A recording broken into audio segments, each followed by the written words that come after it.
जय लक्ष्मी नारायण की।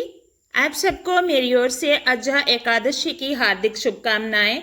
आज हम बात करेंगे अज्जा एकादशी व्रत कथा की। इसके पाठ से अश्वमेध यज्ञ के बराबर फल मिलता है। अज्जा एकादशी भाद्रपद मास के कृष्ण पक्ष की एकादशी तिथि को मनाई जाती है। ये व्रत पापों के नाश, आत्म शुद्धि और मोक्ष प्राप्ति का मार्ग माना जाता है। भगवान विष्णु की पूजा और व्रत करने से जीवन में सुख, समृद्धि और आध्यात्मिक उन्नति प्राप्त होती है।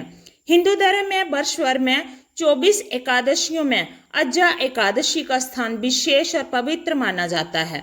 ये भाद्रपद मास के कृष्ण पक्ष की एकादशी तिथि को मनाई जाती है। ऐसी मान्यता है कि इस दिन भगवान विष्णु की आराधना और व्रत करने से सभी पाप नष्ट होते हैं तथा मोक्ष की प्राप्ति होती है। अज्जा शब्द का अर्थ है जो कभी जन्म ना ले, अर्थात अविनाशी। इसी कारण इस व्रत का नाम अज्जा एकादशी पड़ा, क्योंकि ये साधक को जन्म मरण के बंधन से मुक्ति दिलाने वाला माना जाता है। बात करते हैं व्रत की और पूजा विधि की। इस दिन प्रातः स्नान कर पीले या स्वच्छ वस्त्र धारण करें और भगवान विष्णु की पूजा तुलसी दल, पीले फूल, धूप, दीप, पंचामृत और नैवेद्य से करें। व्रत के दौरान अन्न का त्याग कर केवल फलाहार या जल का सेवन करें।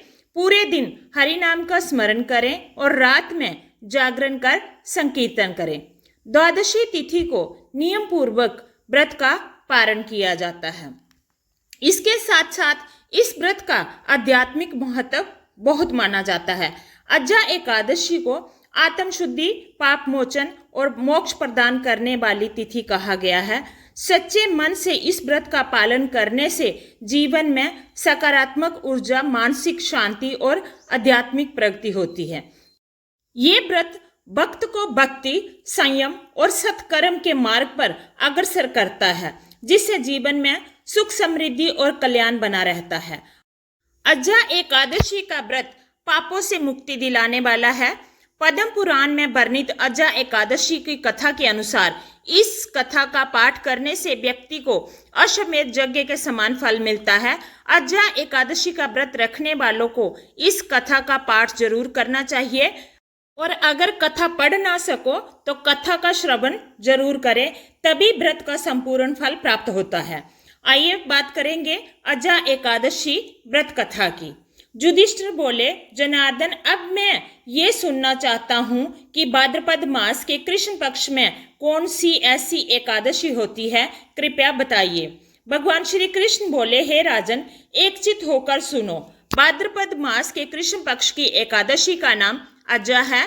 ये सब पापों का नाश करने वाली बताई गई है। जो भगवान ऋषिकेश का पूजन करके इसका व्रत करता है, उसके सारे पाप नष्ट हो जाते हैं।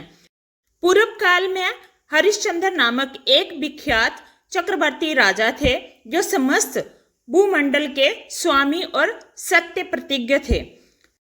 एक समय किसी कर्म का फल भोग प्राप्त होने पर उन्हें राज्य से भ्रष्ट होना पड़ा। राजा ने अपनी पत्नी और पुत्र को बेचा, फिर अपने आप को भी बेचा। पुण्यात्मा होते हुए भी उन्हें चांडाल की दास्ता करनी पड़ी। वे मुर्दों का कफन लिया करते थे। इतने पर भी नृपश्रेष्ठ हरिश्चंद्र सत्य से विचलित नहीं हुए। इस प्रकार चांडाल की दास्ता करते उनको अनेक वर्ष व्यतीत हो गए। इससे राजा को बड़ी चिंता हुई। वह अत्यंत दुखी होकर सोचने लगे, क्या करूं, कहाँ जाऊं, मेरा उद्धार कैसे होगा। इस प्रकार चिंता करते करते वह शोक के समुद्र में डूब गए। राजा को आतुर जानकर एक मुनि उनके पास आए। वह महर्षि गौतम थे। श्रेष्ठ ब्राह्मण को आया देखकर राजा ने उनके चरणों में प्रणाम किया और दोनों हाथ जोड़कर गौतम के सामने खड़े होकर अपना सारा दुखमय समाचार कह सुनाया। राजा की बात सुनकर गौतम ने कहा, राजन, भादों के कृष्ण पक्ष में अत्यंत कल्याणमयी अज्जा नाम की एकादशी आ रही है, जो पुण्य प्रदान करने वाली है। इसका व्रत करो, इससे पाप का अंत होगा। तुम्हारे भाग्य में आज के 7वें दिन एकादशी है। उस दिन उपवास करके रात में जागरण करना। ऐसा कहकर महर्षि गौतम अंतर्ध्यान हो गए। मुनि की बात सुनकर राजा हरिश्चंद्र ने उस उत्तम व्रत का अनुष्ठान किया। उस व्रत के प्रभाव से राजा सारे दुखों से पार हो गए। उन्हें अपनी पत्नी का स्त्रीधन और पुत्र का जीवन मिल गया। आकाश में धुंधवियां बज उठी, देवलोक से फूलों की वर्षा होने लगी। एकादशी के प्रभाव से राजा ने अकंटक राज्य प्राप्त किया और अंत में वह पुरजन तथा परिजनों के साथ स्वर्गलोक को प्राप्त हो गए। राजा युधिष्ठिर, जो मनुष्य ऐसा व्रत करते हैं वे सब पापों से मुक्त होकर स्वर्गलोक में जाते हैं। इस कथा के पढ़ने और सुनने से अश्वमेध यज्ञ का फल मिलता है। भगवान विष्णु उनको वैकुंठ में वास देते हैं। कथा के पश्चात लक्ष्मी नारायण की आरती करें और अगले दिन द्वादशी के दिन अपने व्रत का पारण करें। जय लक्ष्मी नारायण की।